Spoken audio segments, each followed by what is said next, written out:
The film begins by introducing a man named Thug, who is seen in his rented room. It is revealed that Thug is the right-hand man of the most powerful mafia boss in the city. Shortly after, Thug receives a call from his boss, instructing him to collect protection money from a fish vendor. Without delay, Thug heads to the location. Upon arrival, Thug is not alone, but accompanied by the boss's son, Kyle. During the encounter, Thug teaches Kyle how to properly demand money and intimidate people effectively. After successfully collecting the payment from the fish vendor, Thug and Kyle return to the mafia headquarters to hand over the money to Kyle's father, the mafia boss. At the headquarters, the mafia boss, known as Charlie, appears. Thug advises Charlie against involving Kyle in their business, suggesting that Kyle is not suited to the life of a mafia. In response, Charlie admitting that he actually wants Kyle to become a lawyer instead. However, Kyle rejects this idea and chooses to follow in his father's footsteps, aspiring to continue the mafia business. Later, Thug confides in Charlie about experiencing frequent sudden headaches lately. Concerned, Charlie advises him to see a doctor, reminding him that he is no longer young. After leaving the headquarters, instead of visiting a doctor, Thug goes to a boxing gym. It turns out that he has been practicing boxing at this gym since his youth and is well acquainted with the coach and other members. At that moment, the coach mentions having a new student and asks if Thug would like to spar. Enthusiastically, Thug accepts as he deeply enjoys boxing. However, his physical condition is not as strong as it once was, and he finds himself repeatedly outmatched by the new student. That evening, Thug visits a nightclub to unwind. While relaxing, he notices a couple arguing nearby. Feeling irritated, he approaches them and asks them to stop fighting in the club. The man, acting tough, challenges Thug, leading to a physical altercation. After leaving the club, Thug is approached by the woman from the argument, who introduces herself as Anna. She pleads with Thug to take her home. Feeling sorry for her, Thug agrees. When they arrive at Anna's home, she offers him a drink as a gesture of gratitude.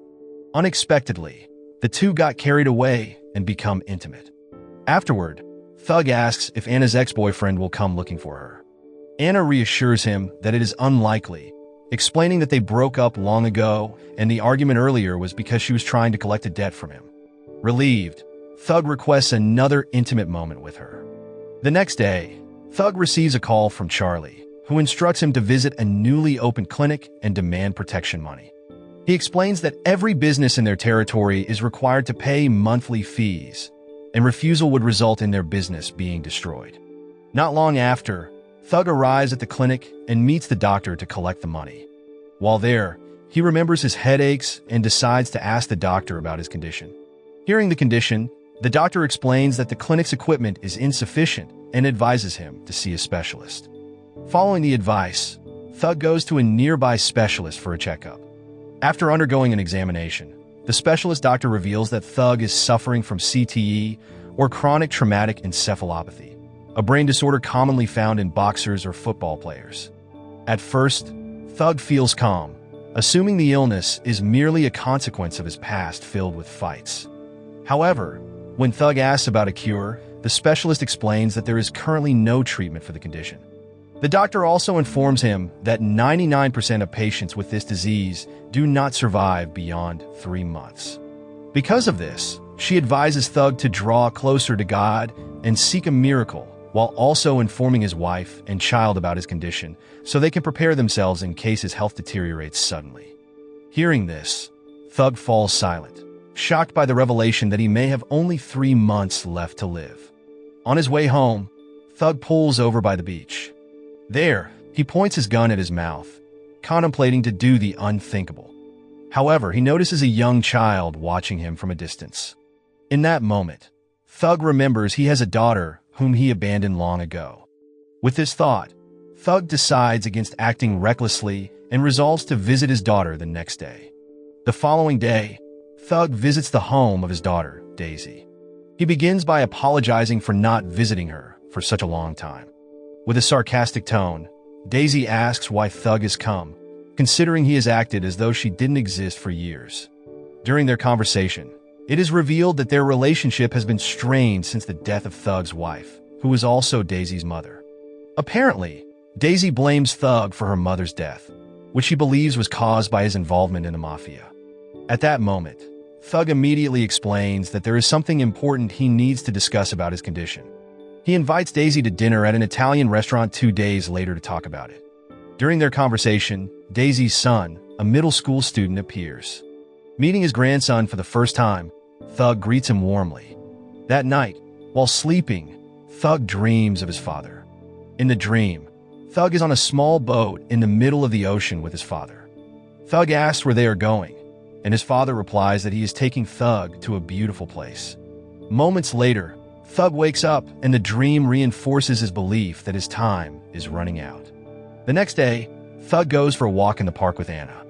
By now, Anna has grown more comfortable with Thug and expresses her hope that they can get married. Shortly after, Thug invites Anna to the Italian restaurant the following evening, explaining that he wants her to meet Daisy, his daughter. Anna is overjoyed, excited about the chance to get to know Thug's family.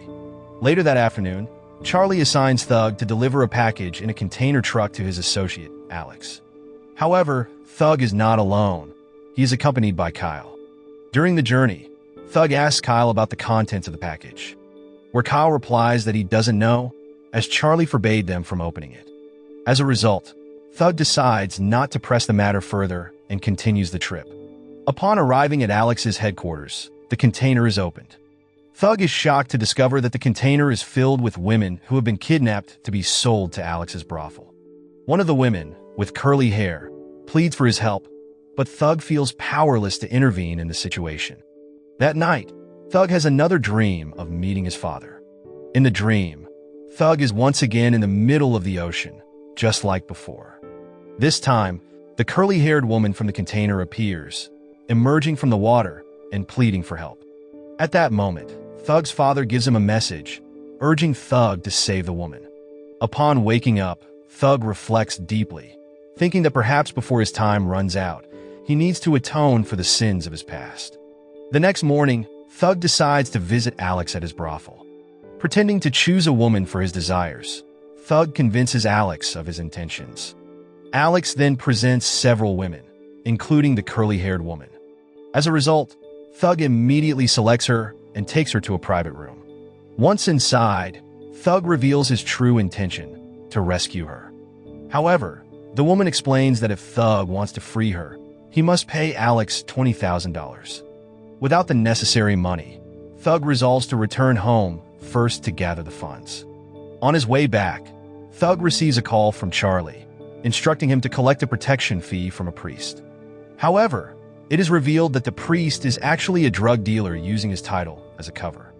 Thug promptly heads to the priest's location, where the priest is parked in a box truck by the roadside. Entering the truck, Thug demands the payment. Without argument, the priest hands over the money. However, when the priest exits the vehicle, 3 shooters suddenly attack. Thug reacts swiftly, returning fire and eliminating 2 of the attackers, leaving the 3rd severely injured. Shortly after, he interrogates the surviving shooter about who sent them and why the priest was targeted. With no other option, the shooter confesses that the true target was Thug, but they mistakenly targeted the priest. The shooter also reveals that the order came from a large man with a spider tattoo on his neck. Alarmed, Thug quickly heads back to the headquarters to report the incident to Charlie. At the headquarters, Thug hands over the collected money and recounts the attack. Thug speculates that the attackers might be working for Charlie's business rivals, possibly aiming to seize their territory. However, Charlie assures Thug that he will investigate the matter thoroughly and advises him to go home and rest. Later that afternoon, Thug visits Anna's house to pick her up for their dinner at the Italian restaurant with Daisy. Since it is still early, Anna suggests they spend some intimate time together before leaving. Afterward, they get ready and head to the restaurant. Upon arriving at the restaurant, Thug and Anna order water while waiting for Daisy. An hour passes, but Daisy still hasn't arrived, causing Thug to grow increasingly frustrated. At the same time, a waiter approaches their table, asking them to leave since they've been sitting too long with only a water order. Sensing Thug's rising anger, Anna quickly persuades him to leave to avoid any trouble. The next morning, Thug is still fast asleep when the sound of the door opening wakes him. When he checks, he finds that it's Daisy. As a result, Thug immediately asks why Daisy didn't show up at the restaurant the previous night. Daisy explains that she was busy moving out of her old apartment, which was no longer suitable to live in. She then asks about the important matter that prompted Thug to invite her to dinner. Thug decides not to reveal his illness. Instead, he tells Daisy that he simply wanted to spend time with family. He makes this decision to avoid adding to her worries, knowing she has just dealt with the stress of moving. After their conversation, Daisy says goodbye, mentioning that she still has work to do in her new apartment. Later in the afternoon, Thug visits Daisy's new apartment, intending to help with unpacking. However, upon arrival, he discovers that Daisy and her son have already finished organizing everything. With nothing left to do, Thug spends the time chatting with his grandson. That night, as Thug sleeps, his recurring headache strikes again. The pain is so intense that it leaves him in severe discomfort.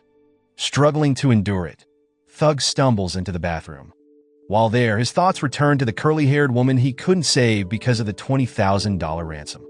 Determined, Thug decides to visit Charlie to request a loan. Upon arriving at the headquarters, Thug immediately explains his request to Charlie. He asks for a loan of $20,000 and offers to have his salary deducted to repay the debt. However, Charlie responds that Thug will no longer receive a salary because Kyle has recruited a younger, more capable right-hand man. Thug is shocked and disappointed, realizing that he has essentially been dismissed. Frustrated, Thug questions whether his 3 decades of loyalty and sacrifices meant nothing.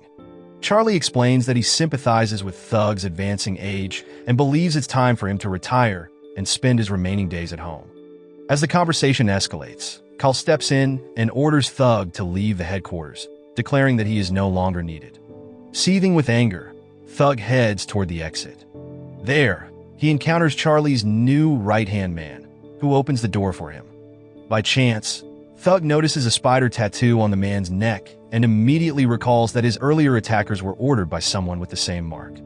Fueled by rage, Thug storms back into the room, confronting Charlie and Kyle with a gun drawn.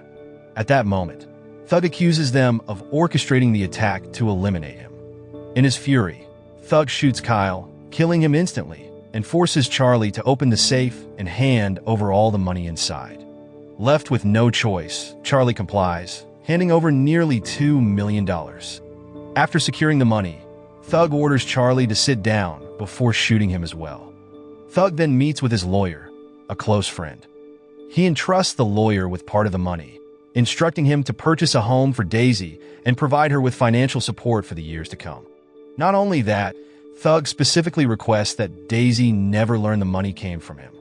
Afterward, Thug heads to Anna's house. Upon arriving, Thug finds Anna lying unconscious in the bathroom due to an overdose of illicit substances. Acting quickly, Thug revives her and moves her to the bed. At that moment, he apologizes, sensing that this will likely be their last meeting. As a token of gratitude for their time together, Thug leaves her some money before walking away. Anna, still dazed, remains silent. Next, Thug goes to Alex's brothel to redeem the curly-haired woman.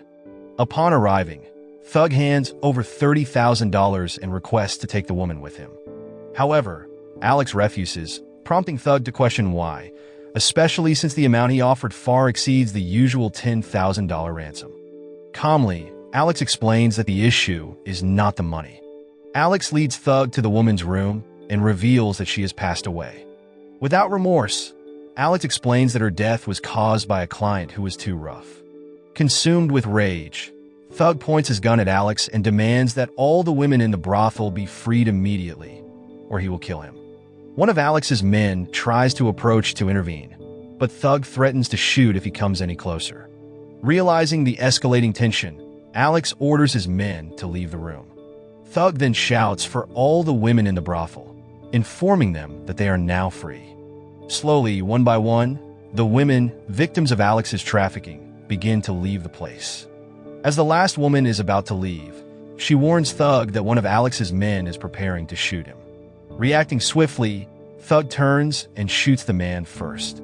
In the chaos, Alex seizes the opportunity to attack Thug, stabbing him multiple times and leaving him severely wounded. Just as Alex is about to finish him off, the sound of a gunshot rings out. Apparently, the last woman had picked up a gun and shot Alex, saving Thug. Despite his critical injuries, Thug urges the woman to leave immediately before more of Alex's men arrive. She complies and escapes the brothel. 30 minutes later, Thug manages to return to his rented room, barely alive. Sitting quietly in his room, Thug reflects on his life, aware that the end is near. Despite the pain and his imminent death, he feels a sense of relief and fulfillment for having done something good in his final moments. At last, Thug takes his final breath, and the film concludes.